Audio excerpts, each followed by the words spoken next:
Esta homilía llega a ustedes a través de Radio Claret América. El Instituto Bíblico Claretiano de las Américas presentan Poniendo el Evangelio en Práctica con el Padre Manuel Villalobos, un programa para aprender a amar a Dios sin miedo.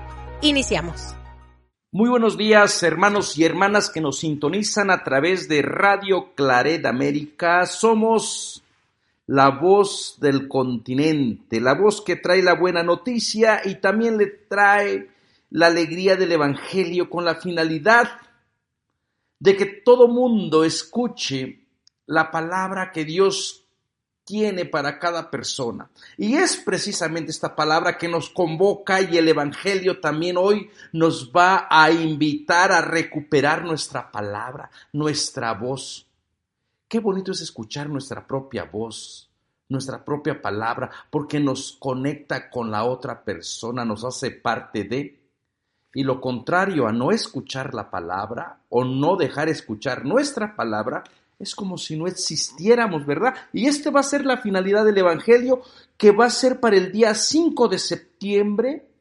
5 de septiembre, ya primer domingo de septiembre, el tiempo se nos va. Así que, hermanos y hermanas, démosle gracias a Dios por un día más de vida. Señor Jesús, derrama tu espíritu sobre toda esta gente que nos escucha. Abre nuestros oídos, nuestro corazón, nuestra mente.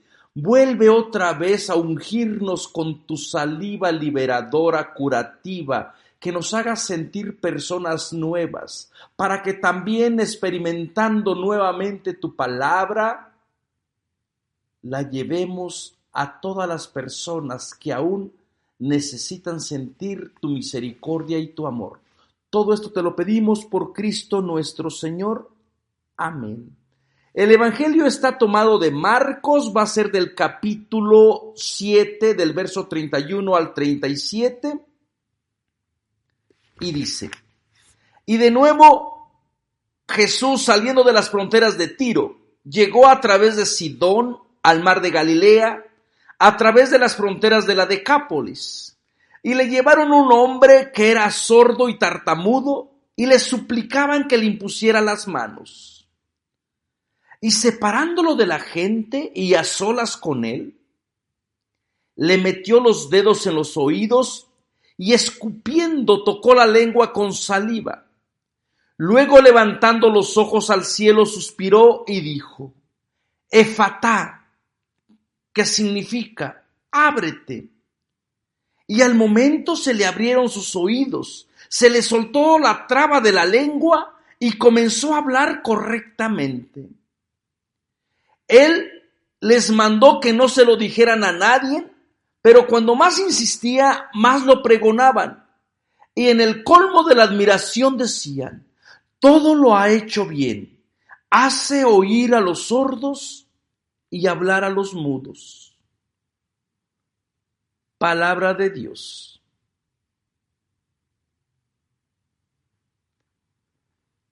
Dejamos un momento para que esta palabra de Dios entre en nuestro corazón. Imaginémonos que estemos enfrente de Jesús y que también tenemos trabas para entender su mensaje, para escuchar su palabra. Que venga Jesús y nos vuelva a quitar todos nuestros miedos, temores, y que nos diga: Efatá, ábrete. Ábrete a su gracia. Ábrete a su propuesta de liberación. No te cierres en tus temores. Deja que este Cristo renueve todo tu ser, todas tus entrañas, ¿verdad? Este es un episodio bastante, para los que estamos en el ministerio de la palabra, bastante atractivo. Y para mí también resulta bastante personal, bastante íntimo, porque solamente las personas que en algún momento de nuestra vida hemos tenido alguna dificultad para hablar, para expresarnos, sabemos lo que significa estar como muertos en vida, ¿verdad? No existimos. Decían los griegos, la cultura griega, que la voz es lo que nos hace ser únicos Esto, por ejemplo, Plinio el Joven, este historiador romano del siglo I, en su tratado, es un naturalista, y en un tratado que tiene dice que lo único que nos hace diferentes de los animales es nuestra voz.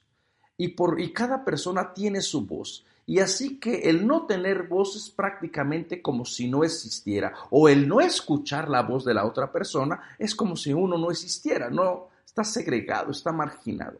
Y en un campo muy personal, yo lo puedo entender correctamente. Yo recuerdo cuando tenía como 5 o 6 años, no podía hablar, tenía un impedimento en la lengua. Y todo mundo como, bueno, no puede hablar, ni modo. Y para colmo de mi mala suerte, también había otra persona en mi comunidad rural que también se llamaba Manuel, pero él estaba un poquito más atrasado porque él no podía hablar nada. Yo podía balbucear algunas palabras, pero la otra persona no podía hablar. Entonces a veces nos confundían Manuel el mudo, como que ese era el tema, el adjetivo que nos describía, Manuel los mudos, ¿no? Entonces como que ya éramos contemporáneos con este hombre, que no sé qué pasaría con él. Y en mi caso, como no podía hablar, pues no me tenía mucha paciencia, ¿no? Como yo era el más pequeño, pero gracias a Dios, gracias a mis ángeles, gracias a mis hermanas, que ellas tenían la paciencia de interpretarme, de escucharme atentamente, de cuidarme, de protegerme, y ellas eran como mis intérpretes. Quiere decir esto.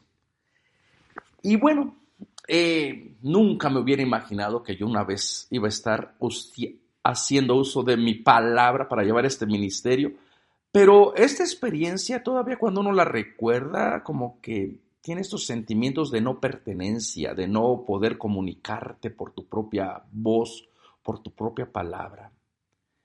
Y bueno, cuando uno también ya en un plano más cultural no hablas un idioma, pues te sientes como que no encajas totalmente, ¿no? Así que este milagro, entre comillas, tiene todo un proceso, es como un sacramento, y este va a ser el sacramento, incluso el ritual que se va a poner dentro del bautismo, ¿no? Porque es un sacramento donde se va a demostrar el poder de la palabra, el poder de Dios, ¿no? El contexto de este milagro, este es el último relato de la primera sesión de los panes. Acuérdense que Marcos comienza con el relato de la primera multiplicación en el capítulo 6, versículo 34 al 7, del 34, y después continúa del capítulo 7 hasta el 37, ¿no? Entonces, comenzó la primera multiplicación de los panes en el capítulo 6, 34, 44. Después Jesús pasa al otro lado del mar en el 6, 45, 56. Y después va a haber una gran disputa, como escuchamos la semana pasada, entre los fariseos y Jesús en torno a la cuestión de la comida y la pureza en el capítulo 7, 1 al 23.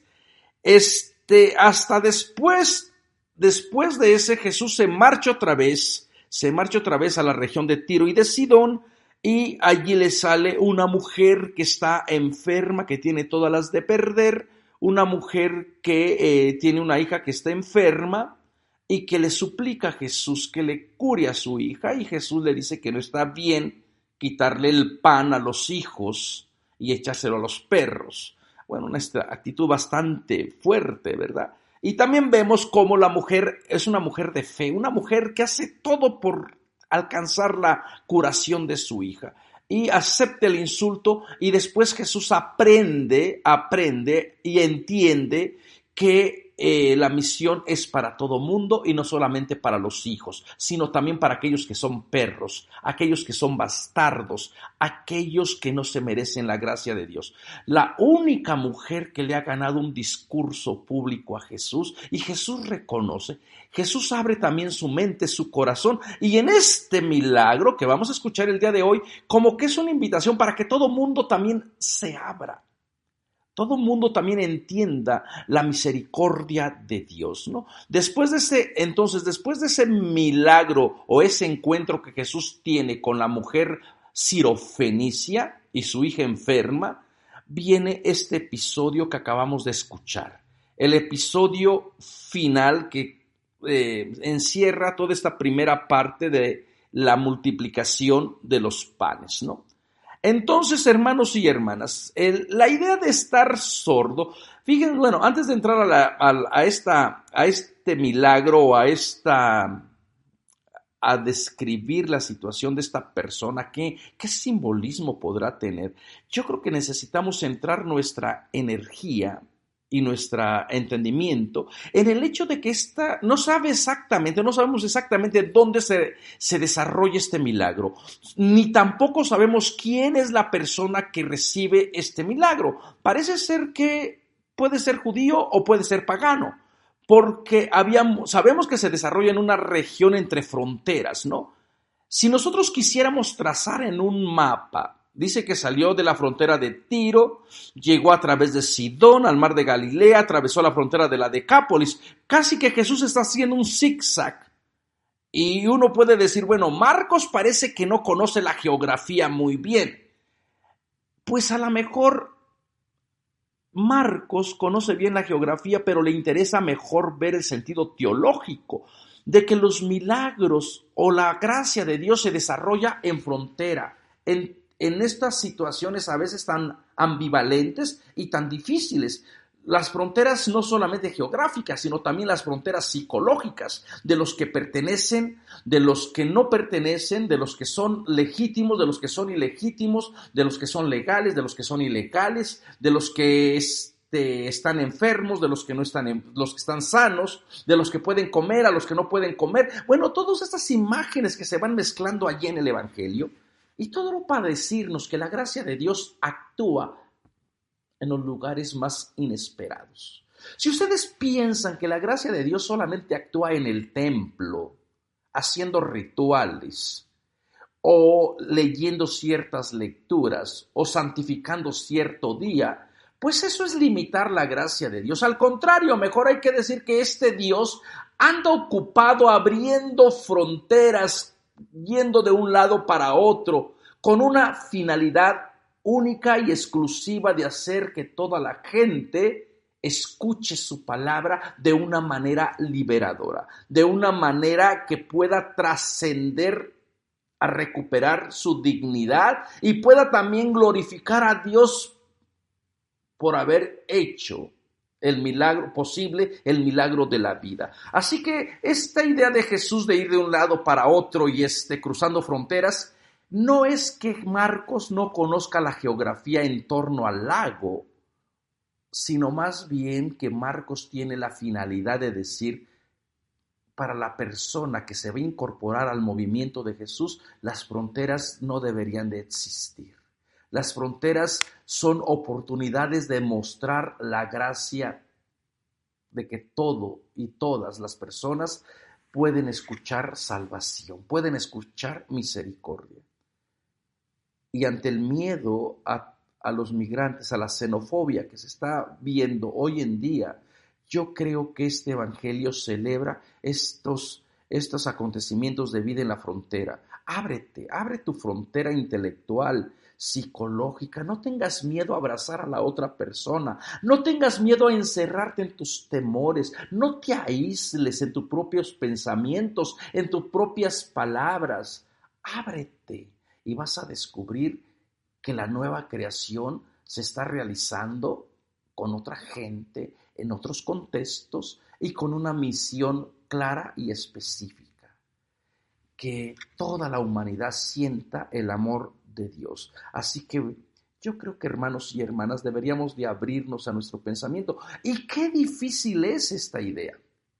Qué difícil es desaprender. Yo siempre les digo que el principal obstáculo que tenemos para aprender la Biblia es desaprender. ¿Por qué? Porque nosotros ya tenemos una idea de cómo es la Biblia. Y ustedes dicen, pero ¿cómo si aquí Jesús dice que hizo esto y todo el milagro sucedió por arte de magia? Y cuando tú les dices, bueno, es que a lo mejor tenía un significado, no, la gente ya no lo acepta. La gente quiere entender literalmente los milagros de Jesús. Y tenemos que ir desaprendiendo para aprender nueva visión, abrir nuestros oídos, abrir nuestros ojos, abrir nuestra lengua para después proclamar lo que Dios ha realizado y lo que Dios está realizando en toda la gente que se siente no digna, no persona.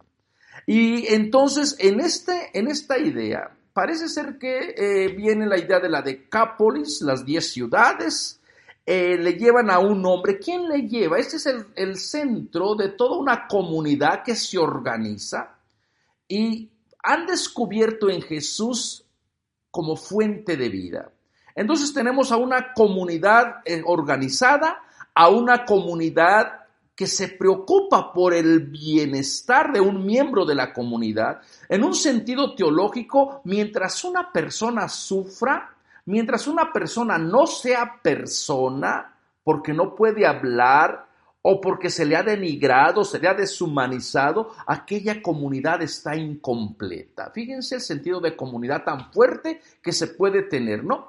Entonces, parece ser, de la misma manera que anteriormente en la casa le llevaron a Jesús al paralítico 4 personas, símbolo de toda la humanidad, y que destecharon la casa y bajaron por allá al paralítico y Jesús lo curó. Ahora también en este lugar que no sabemos exactamente, probablemente Marcos lo dejó así para decir, esta historia puede ser una historia universal, en cualquier lugar puede suceder que hay personas que no son bienvenidas, no son acogidas, no existen porque su palabra no se entiende, porque no puede escuchar las palabras de la otra gente, y entonces es como si estuviera muerto en vida, como decía Flavio Josefo, ¿no? El historiador del siglo I. Una persona sordomuda y la leprosa es como si estuvieran muertas en vida, realmente no pertenecen a. Pero aquí tenemos una comunidad que se organiza y le lleva a Jesús a una persona que no está completa, porque es sordo y tartamudo, y le suplican que le imponga las manos. Fíjense, como un signo bonito de solidaridad.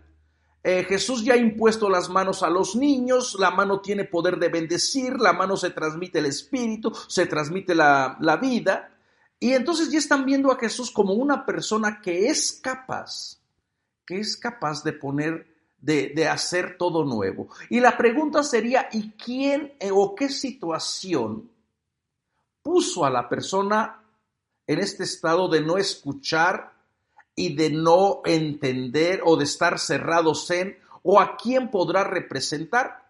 Probablemente tenga que ver con algo de la ley que se cerró en sí misma por el contexto. Todo el capítulo 7 comenzó por la cuestión de la pureza. Estuvimos hablando la semana pasada cómo la ley, cuando se centra en sí misma y no escucha las experiencias de otra gente, pues va a ir segregando.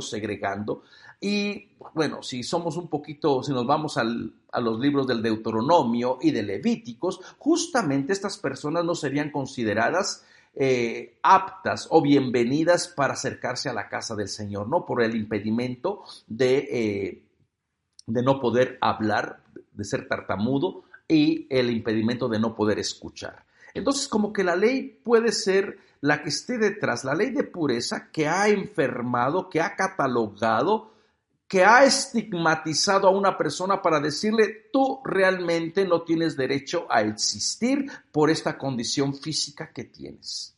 Así es como funcionan nuestras sociedades, ¿verdad?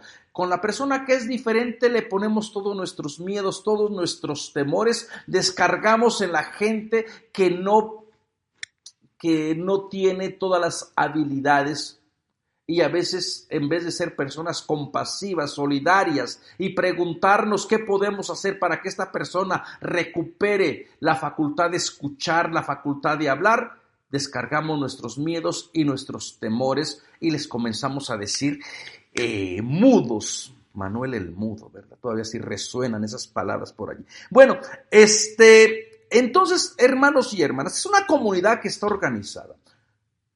Fíjense qué ejemplo podríamos también nosotros aprender para nuestro ministerio. Si nuestras comunidades se organizaran en torno a proveer, a buscar sanación, a buscar formas de que la persona que esté enferma experimente alivio, nuestras comunidades serían más atractivas, más acogedoras. Pero ¿qué hacemos con nuestros enfermos? Los tenemos olvidados, los tenemos separados. En muchos casos como que ya somos indiferentes ante el sufrimiento y ante el dolor de la otra persona. Y lo primero que hace Jesús al ver a esta persona, a este hombre que está impedido del habla y que está sordo, muchas veces esta gente creía que algún espíritu se posesionaba de estas personas. Y aquí no se dice que sea el espíritu sordo y mudo, en algunos casos sí se les va a denominar con esto. Se creía que los espíritus, ellos no se complicaban la vida. Si no miraban nada externamente, ninguna dificultad para que la persona pudiera, en este caso, escuchar, ellos decían, bueno, si no escucha es porque tiene un espíritu que le hace o que se ha posesionado de ella.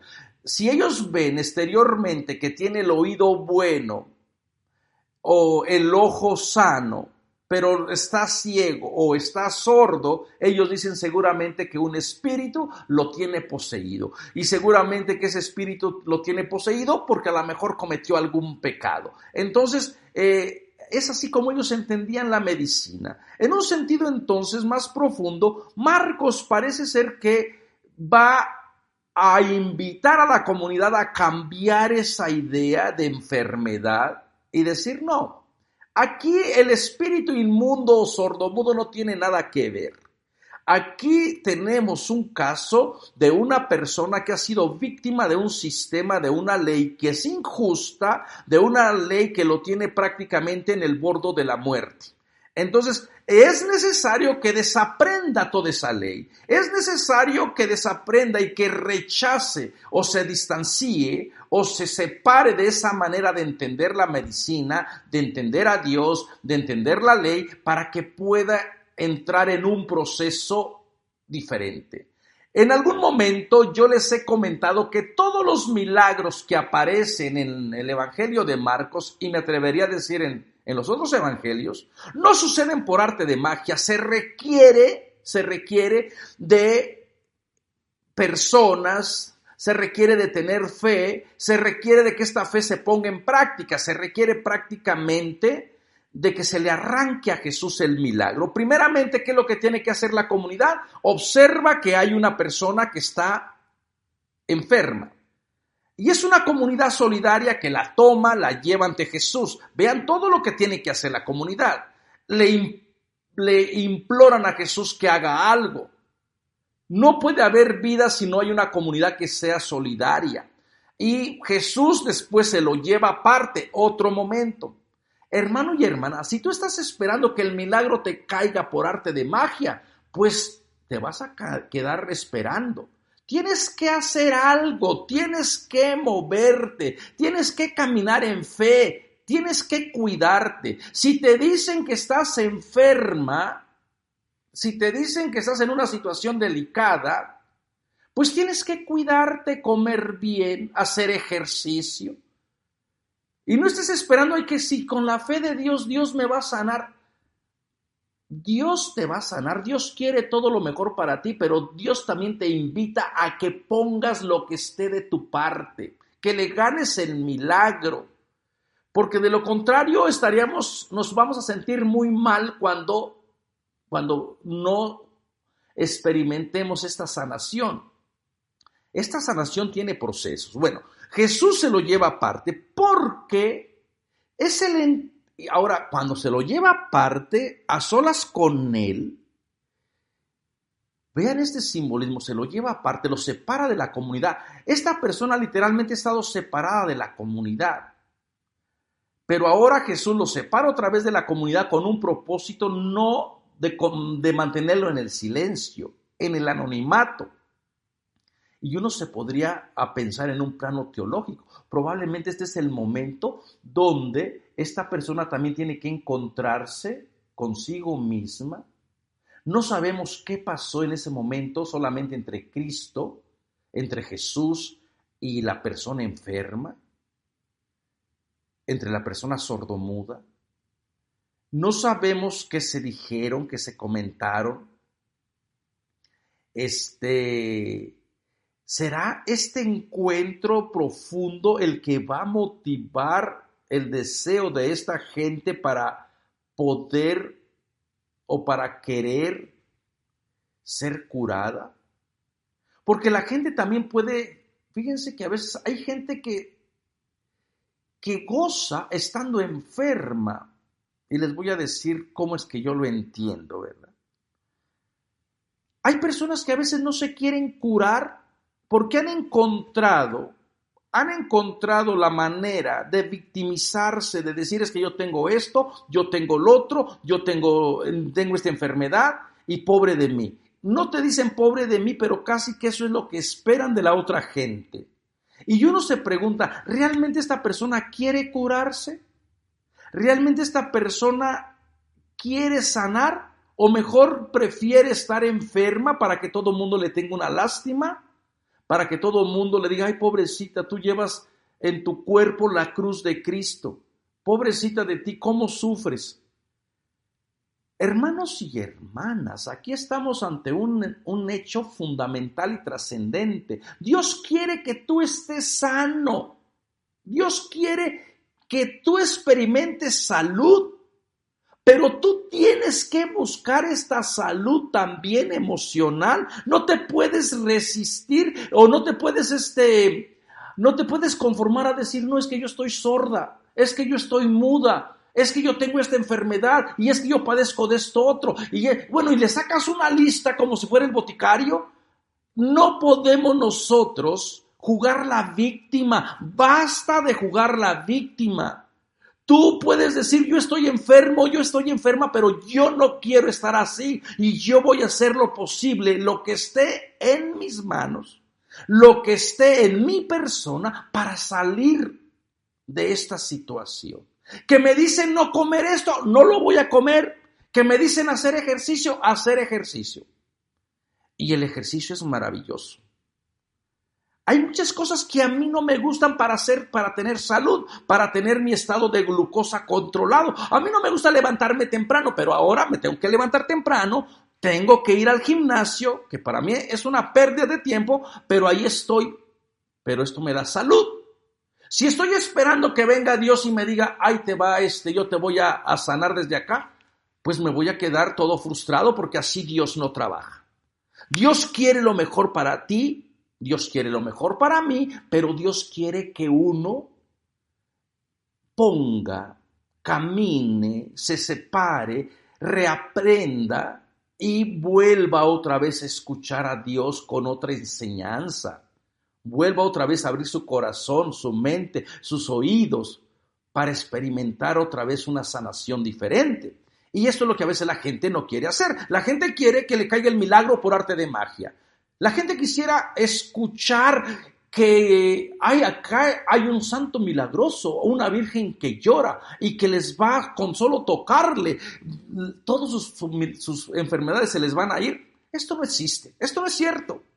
Y la gente que dice que tiene el poder de hacer milagros, pues que se vaya a los hospitales y cure a la gente de cáncer.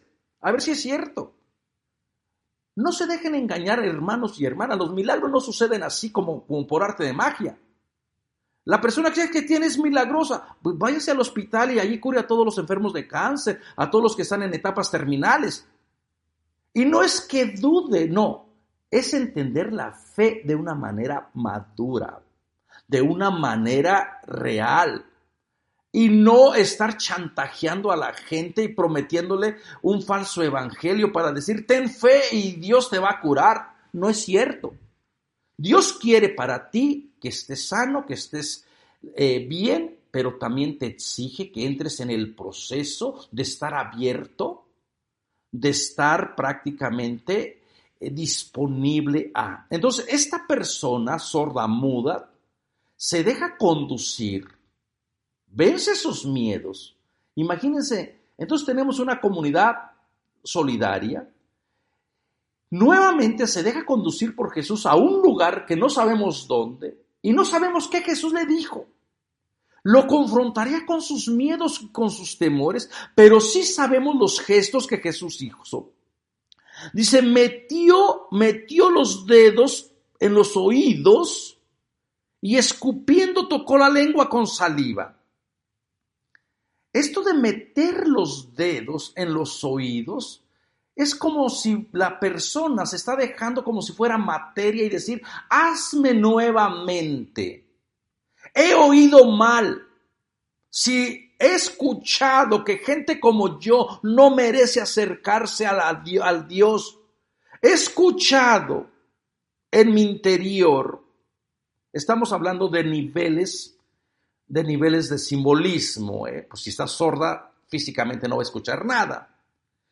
Pero si esta persona representa a la comunidad que la ley, la enseñanza negativa, la enseñanza que en vez de darle vida le ha dado muerte y que le ha prácticamente le ha dañado su persona, en este caso el oído, entonces es necesario que se abra, pero ahora abrirse a una nueva enseñanza. A esta nueva enseñanza que Jesús le va a traer y para decirle, no, tú eres hijo de Dios. Tú no puedes escuchar leyes que te contaminan. Tú no puedes escuchar leyes que no te permiten ser persona.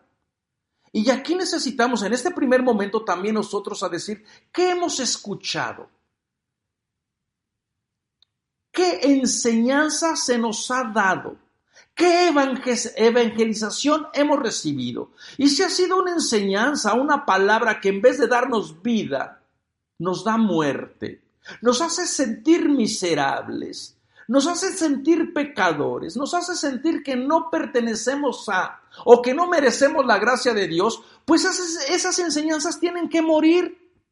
Esas enseñanzas tienen que desaparecer y necesitamos que venga Jesús médico de cuerpo y alma, que abra nuestros oídos y que prepare nuestro sistema auditivo para escuchar una nueva enseñanza. Y esto puede ser hasta radical, decir, ¿cómo Jesús está haciendo esto? Pues es necesario que la persona se prepare para escuchar una nueva enseñanza. La gente escuchó muchas enseñanzas en tiempo de Jesús, pero esas enseñanzas no les daba vida. Y por eso la gente se sorprendía. ¿Quién es este? ¿Qué manera de enseñar tiene este? ¿En qué radica esta nueva enseñanza? Que da vida, que hace que la persona se sienta otra vez conectada con. Entonces le abre los oídos, le mete sus dedos, una nueva creación se está formando y lo que hace, dice, le toca la lengua con saliva. Todo mundo en la antigüedad sabe que la saliva es buena. La gente que está en conexión con la tierra sabe que la saliva es buena. Tenía un rasponcito, sana colita de rana y te ponías tantita salivita. O cuando nos picaba una avispa o una abeja, a moler tantita piedra, a echarle salivita y la saliva es maravillosa. Y esto es cierto, la saliva tenía aspectos curativos. Pero también la saliva es motivo de contaminación. La saliva fuera del lugar puede ser motivo de contaminación de acuerdo al sistema de pureza de la gente del sistema fariseo, ¿no? Y por eso va a ser bastante irónico que Jesús, que usó su saliva para dar vida, para curar, para sanar, después le den de salivazos a él con el sentido de decir, te desacredito. Tú no eres el Hijo bendito de Dios. Tú eres una persona que recibe burla por medio de la saliva. La peor ofensa que le pueden hacer también a una persona es darle un salivazo o escupirle, ¿no? como va a pasar con Jesús en los últimos días de su vida. Entonces, la saliva, que tiene esta propiedad curativa cuando se emplea correctamente como la bendición de Dios, del Dios que crea, del Dios del Génesis, del Dios que dice, y la palabra dice y existió. Jesús está entonces con esta autoridad suprema de estar abriendo oídos y soltando la lengua. Entonces, porque la lengua, también la saliva, es el plano más íntimo, más personal. La saliva de los enamorados, del beso de los enamorados, donde se transmite espíritu, donde se transmite vida. Entonces, este es un aspecto curativo, pero también un aspecto de intimidad, de relación, para decir, yo te quiero, yo te acepto así como tú eres. Si todo el mundo te ha rechazado, si la ley se te ha negado, yo estoy aquí. Entro en comunión por medio de mi saliva, ponerla en tu lengua, para que surja la palabra, y una palabra que sea luz, que ilumine, que dé vida.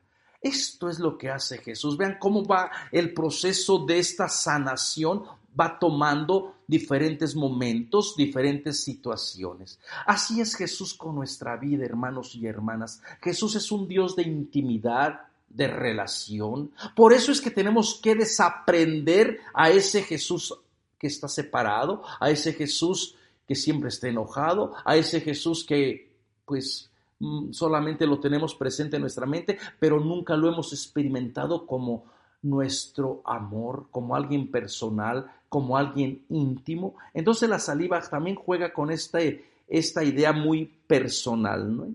Y después de esto, Jesús levanta los ojos en oración al cielo, y ese es un gesto total de agradecimiento. No dice palabras, pero su cuerpo está hablando, y probablemente va a traer toda la memoria de los cielos cuando se abrieron, como en un efatá, que se abrió también el cielo cuando fue bautizado, y el Espíritu descendió sobre Jesús cuando se abrió el cielo, y probablemente sea este simbolismo también en relación con el Dios del Génesis, el Dios de la creación, y dijo efatá, que significa ábrete, ábrete. Tú estás hecho para la vida. Tú no puedes estar aislado. Efatá, ábrete. Así como se abrió el cielo en el momento, de una manera de hablar, no quiere decir realmente que el cielo se abrió, es decir, entró en contacto con todo el cosmos, con toda la creación, experimentó la cercanía del Dios creador en su persona. Así Jesús va a estar invitando a esta persona a decir, conéctate ábrete, deja a un lado tus miedos, tus prejuicios. Si tú representas al pueblo de Israel que está atado en su ley, ábrete a entender el amor, la misericordia de Dios de otra forma. Si tú estás atado solamente en cuestiones de pureza, olvídate de eso. Ábrete a experimentar de que toda la creación ha sido producto de un Dios bueno. Hermanos y hermanas, ojalá viniera otra vez Jesús a decirnos, efatá, ábrete. No estés todavía con una fe infantil, soñando en demonios, pidiendo milagros extraordinarios. Ábrete a descubrir a Dios en lo sencillo, en lo cotidiano de la vida. Ábrete a entender que tú estás hecha para tener vida. Descubre a Dios en tu cuerpo. Siéntelo cuando respiras. Siéntelo en la alegría de tus seres queridos. Ábrete a hacer de todo el cosmos, de toda la creación, este mundo maravilloso al que estamos llamados.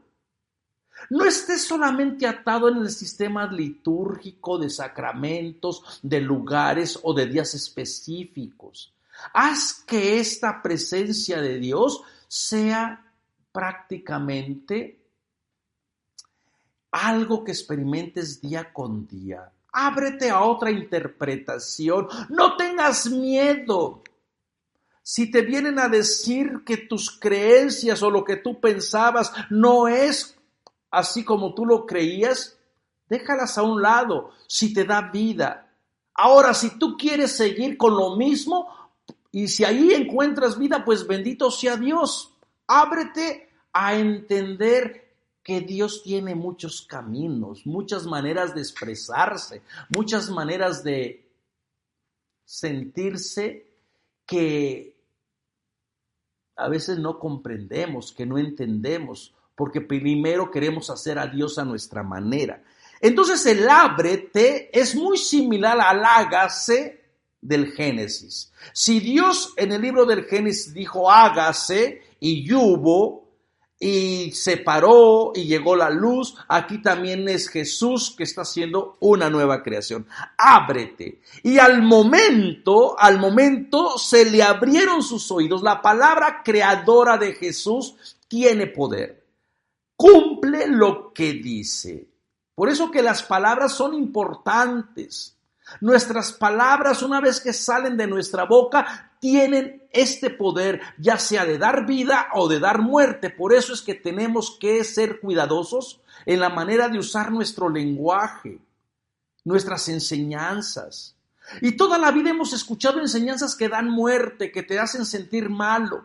Fíjense cómo todas mis homilías van con una finalidad casi que es la misma. Experimenta a Dios en tu vida.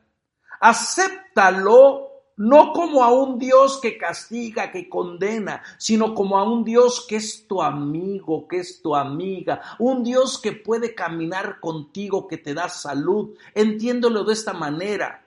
Sé feliz, vive plenamente, ábrete.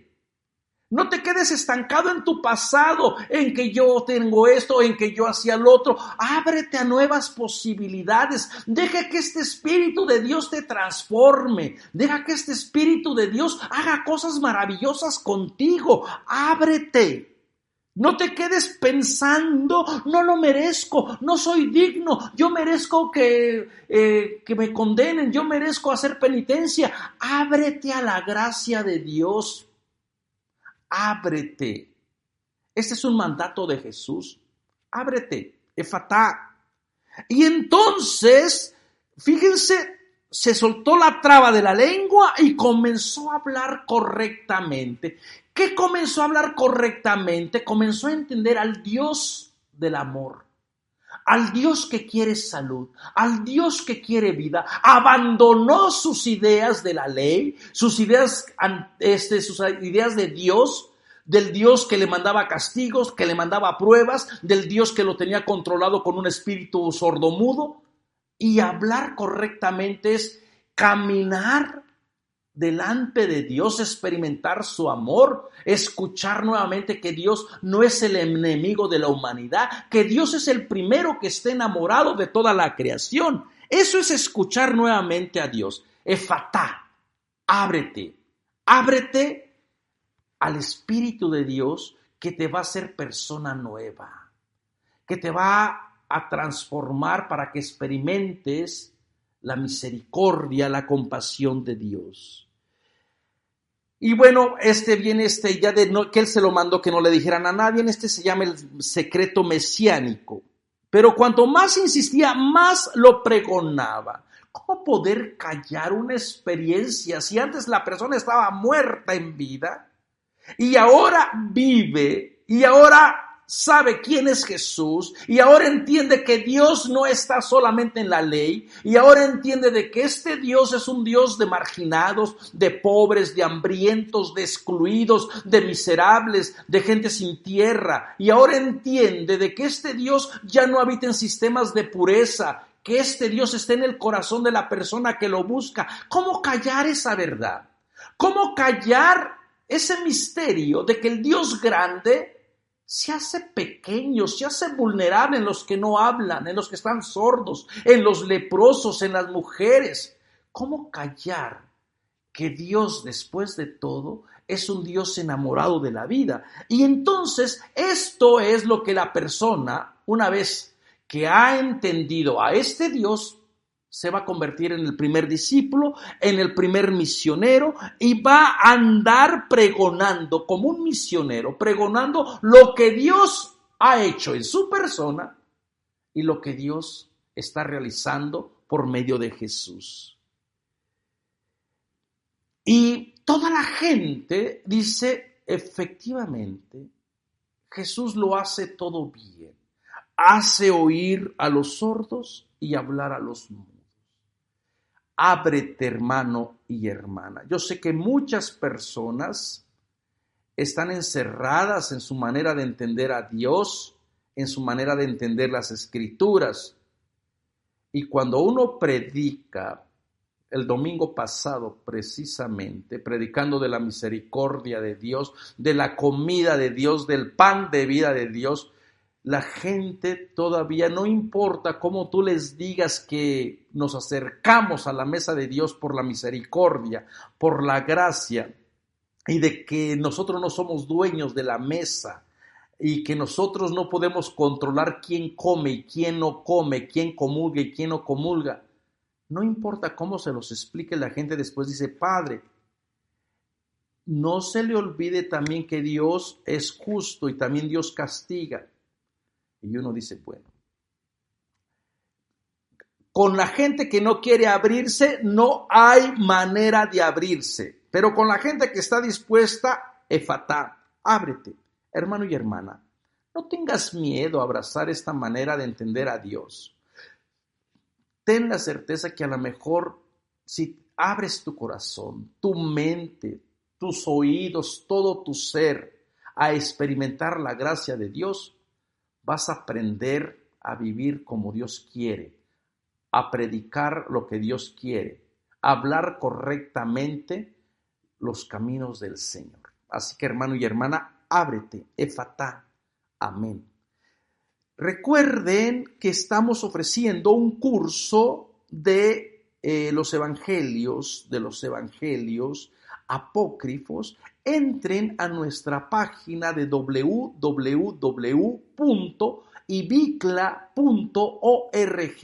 y allí suscríbanse en los evangelios prohibidos, que vamos a leer por qué muchos evangelios no fueron admitidos.